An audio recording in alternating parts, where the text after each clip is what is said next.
పత్తి ధర మొన్న మిర్చి ధర పతనం అయితే ఇప్పుడు పత్తి ధర కూడా పతనమైంది. ఇది తాజాగా తేలుతున్నటువంటి రాష్ట్రంలో పత్తి సాధారణ విస్తీర్ణం 14.91 లక్షల ఎకరాలు అయితే గత ఏడాది 15 లక్షల ఎకరాలు సాగితే ఏడాది 9.82 లక్షల ఎకరాల్లో మాత్రమే సాగైంది.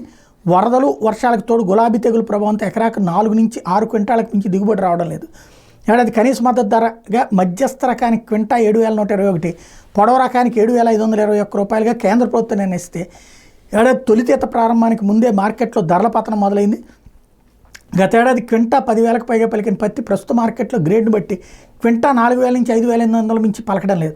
మరోవైపు ఏటా అక్టోబర్ 3వ వారంలో ప్రారంభం కావాల్సిన CCI కేంద్రాలు ఏడాది నవంబర్ 11 నాటికి కూడా ప్రారంభం కాలేదు. పైగా 33 AMCల పరిధిలో 61 జిన్నింగ్ మిల్లు ఏర్పాటు చేయాలని సంకల్పిస్తే 45 జిన్నింగ్ మిల్లుల్లో మాత్రమే కొనుగోలు మొదలైనవి. ఈ కొనుగోలు కేంద్రాలు మారుమూలలో ఉన్న మిల్లుల దగ్గర ఏర్పాటు చేయడంతో రవాణా, లోడింగ్ ఛార్జీలు రైతులకు తడిసి మోపిడి అవుతున్నాయి. ఉదాహరణకు వైఎస్ఆర్ జిల్లాలో ఒక్క కేంద్రం ఏర్పాటు చేయలేదు. ఈ జిల్లాకు చెందిన రైతులు నంద్యాలకు తీసుకెళ్లి అమ్ముకోవాలి.